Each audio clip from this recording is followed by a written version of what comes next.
जय माता जी।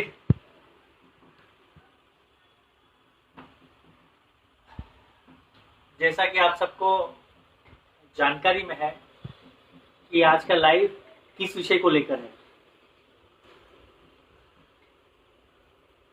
कई दिनों से देश में कुछ घटनाक्रम घटते हैं, जिसमें कभी मध्य प्रदेश में, कभी राजस्थान में, कभी यूपी में, तो कभी देश के कई अन्य हिस्सों में जो भी महापुरुष हुए, या यूं कहें कि राजपूत समाज के जो महापुरुष हुए, जिन्होंने अपनी जाति से ऊपर उठकर 36 कौम के लिए लड़ाई लड़ी और इस देश को मुगलों के हाथ में जाने से बचाया, हिंदू धर्म को बचाया, ऐसे महापुरुषों को लेकर कुछ नेता,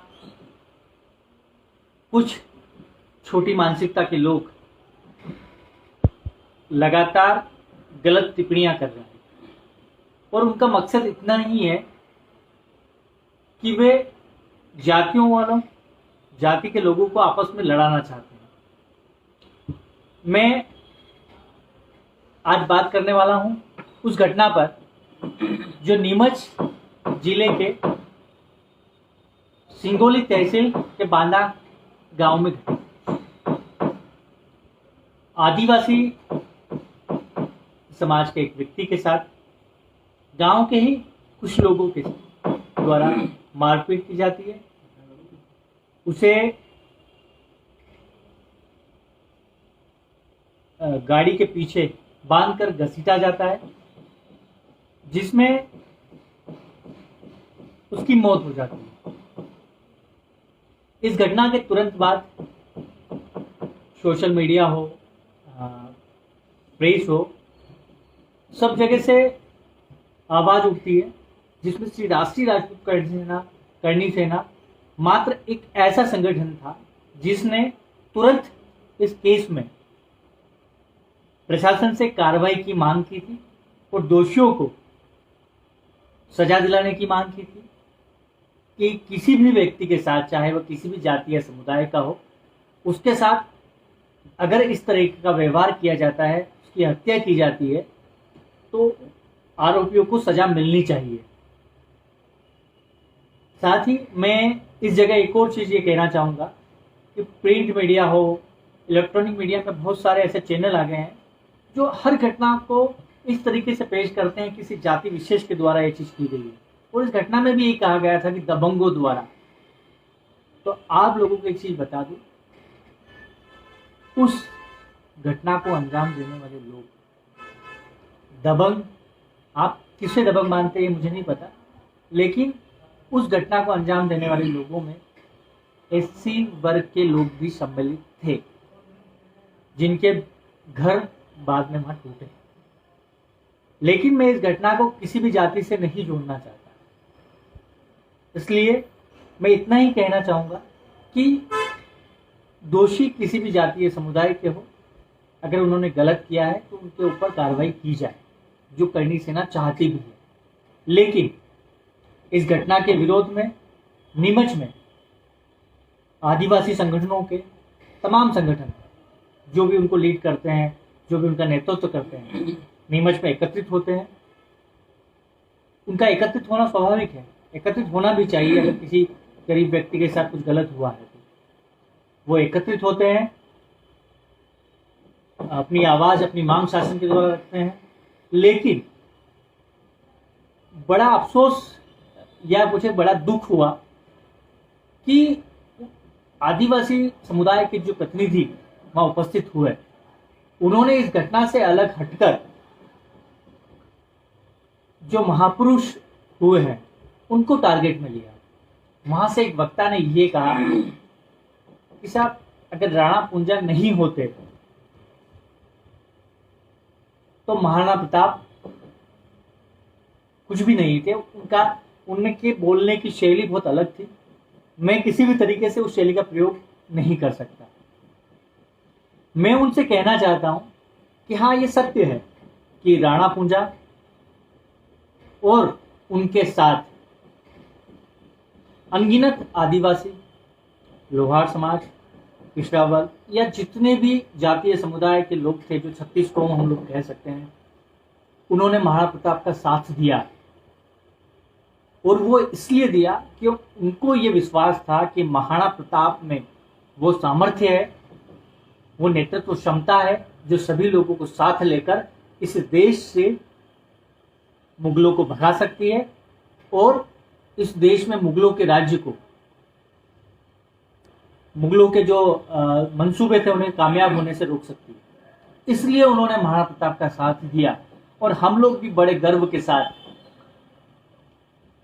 भील समुदाय या आदिवासी समुदाय के जितने भी लोग हैं, उनको मेवाड़ के जो चिन्ह ने, राज चिन्ह में उनको स्थान दिया है। अगर किसी समुदाय को मेवाड़ के राज चिन्ह में स्थान दिया है तो कहीं भी हमारे मन में यह चीज नहीं थी कि वो किस जाति या समुदाय के हैं। बस सिर्फ एक चीज थी, उस टाइम के लोगों ने जो सोचा था कि ये वो वीर योद्धा है जिन्होंने विपरीत परिस्थितियों में भी महाराणा का साथ दिया और इस देश को मुगलों को गुलाम होने से बचाया। लेकिन उन्हीं आदिवासियों का नेतृत्व करने वाले कुछ तथाकथित लोग जो अपने आप को बुद्धिमान समझते हैं और लगातार उनको भड़काने की कोशिश करते हैं। राजपूतों के मन में कभी भी आदिवासी समुदाय या किसी भी अन्य पिछड़े समाज के विरुद्ध कभी कोई गलत भावना नहीं रही है। हमने हमेशा उन्हें अपना साथी माना है, जिन्होंने युद्ध के समय हमारा साथ दिया है। वो सदैव हमारे लिए पूजनीय है। और हाल ही में जब हमारी बैठक हुई थी तो हमारे संगठन की तरफ से हमारे प्रदेश संयोजक ने ये बात कही थी कि आने वाले समय में हम लोग जहां भी महाराणा प्रताप की मूर्ति लगाए तो हमारा प्रयास यह है कि वहां राणा कुंजा की मूर्ति भी रहे, और जो प्रशासन या देश के जो मूर्तियां लगती है तो वहाँ मूर्तियों में पन्ना घाई भी हो, महाराणा प्रताप भी हो, राणा कुंजा भी हो, हकीम का सूरी भी हो।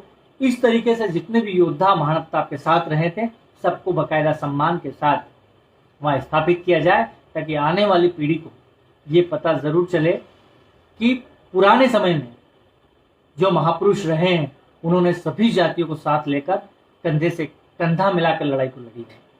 ये लोग अगर इस तरीके से समाज को आपस में लड़ाना चाहते हैं तो हम ये कतई बर्दाश्त करने योग्य नहीं है। कल से राष्ट्रीय राजपूत करणी सेना नीमच में एसपी ऑफिस का घेराव करेगी।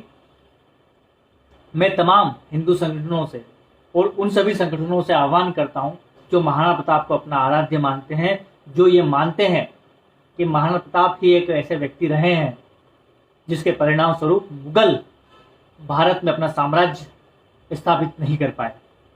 वो सभी कल नीमच पहुंचे, एसपी ऑफिस का घेराव करें, वहां प्रशासन से ये मांग करें कि जिस किसी ने भी महाराणा प्रताप के को लेकर गलत शब्दों का प्रयोग किया है उसके खिलाफ कड़ी से कड़ी कार्रवाई करें। साथ ही हम लोग सरकार से भी ये मांग करते हैं, ये जो नेता लोग ऐसे रास्ते चलते कोई भी उठाकर महापुरुषों के बारे में गलत टिप्पणी कर देता है, दबाव बनता है, हाथ जोड़कर माफी मांग लेता है और विषय वहीं समाप्त हो जाता है। लेकिन अब यह विषय किसी भी तरह से माफी देने लायक नहीं है। हम लोग शासन प्रशासन से मांग करते हैं, सरकार से मांग करते हैं कि महापुरुषों के बारे में जो भी व्यक्ति गलत टिप्पणी करते हैं, चाहे वो नेता हो, अधिकारी हो या किसी भी वर्ग का व्यक्ति हो, एक सख्त कानून बनाया जाए जिसके अंतर्गत सजा का प्रावधान हो, ताकि भविष्य में कभी कोई व्यक्ति महापुरुषों को लेकर अपमानजनक शब्दों का प्रयोग नहीं कर पाए। इसके लिए आवश्यकता है आप लोग हिंदू समाज के जितने भी लोग हैं, हम जय शिवा सरदार की, जय राणा प्रताप की तो बोल देते हैं, लेकिन उनके मान सम्मान को बनाए रखने की जिम्मेदारी भी हमारी है। सरकार और शासन से करणी सेना आज के बाद, श्री राष्ट्रीय राजपूत करणी सेना आज के बाद जितने भी आवेदन देगी, सरकार से जितनी भी हमारी मांगे रहेगी, उन मांगों में हमारी ये मांग प्रमुखता से सम्मिलित रहेगी कि महापुरुषों पर गलत टिप्पणी करने वाले लोगों के खिलाफ कड़ा से कड़ा कानून बनाया जाए जिसमें सजा का प्रावधान हो और ऐसी घटनाएं किसी भी परिस्थिति में सहन नहीं की जाए। इसी को लेकर लगातार हम लोगों ने फेसबुक के माध्यम से लोगों को जानकारी दी और मैं आप लोगों को पुनः बताना चाहता हूं कि आदिवासी समुदाय से हमारी किसी भी प्रकार की कोई दुश्मनी नहीं है। वहाँ जो लोग उनको मारने वाले थे उनको सजा मिलनी चाहिए। करनी सेना इसका समर्थन करती है, लेकिन आप लोग जिस रास्ते पर जा रहे हैं वो रास्ता गलत है। आप लोग सच्चाई को समझें। आपके पूर्वजों ने जो कुर्बानियां दी है उस कुर्बानी को चंद नेताओं के चक्कर में आकर आप लोग समाप्त ना करें। आदिवासी समुदाय का हर एक व्यक्ति हमारा भाई है, उसे से हमारा किसी भी प्रकार की कोई दुश्मनी नहीं है। लेकिन जिन नेता ने महाराणा प्रताप के बारे में अपशब्दों का प्रयोग करा है उसे सजा मिलनी चाहिए। ये मांग श्री राष्ट्रीय राजपूत करनी सेना करती है और समस्त हिंदू संगठनों से भी मैं आह्वान करता हूं कि आप लोग आगे आकर इस घटना का संज्ञान लें और सिर्फ ज्ञापन तक सीमित न रहकर निराकरण की ओर बढ़े। भविष्य में इसके लिए कानून तैयार हो, इसके लिए हम लोग एक रणनीति तैयार करें और भविष्य में आने वाले समय में सभी संगठन, हिंदूवादी संगठन आपस में बैठकर इस विषय को चर्चा में ले और सरकार से मांग करें कि महापुरुषों पर टिप्पणी करने वाले लोगों पर कठोर कानून बने। इसके अतिरिक्त भी और बहुत सारे विषय हैं, लेकिन चूंकि आज का लाइव सिर्फ नीमच की घटना को लेकर थी, इसलिए बहुत सारे कमेंट भी आ रहे हैं, जिसमें एक विधायक जी जो डॉक्टर हीरालाल रावा है, जो आदिवासी समुदाय जैस का नेतृत्व करते हैं, वो भी वहाँ मौजूद थे। और मेरे ख्याल से अगर आप विधानसभा में पहुंच जाते हैं तो आपका एक कर्तव्य बनता है कि आप एक जाति से ऊपर उठकर देश के संविधान का पालन करें और सभी जाति के लोग आपके लिए सर्वमान्य होना चाहिए। ऐसी आपकी नीति होना चाहिए। कहीं ना कहीं आप आपके लोगों को भी इस चीज़ को समझाएं कि महापुरुष किसी जाति या समुदाय का नहीं होता है। महापुरुष इसीलिए महापुरुष कहलाता है कि उसने जाति से ऊपर उठकर इस देश के लिए लड़ाई लड़ी और सबसे बड़ी बात, उन महापुरुषों के कारण ही आज हमारा देश अफगानिस्तान तालिबान की तरह अत्याचार नहीं सह रहा है। हमारा देश एक हिंदूवादी देश है और हमें इस देश पर गर्व है।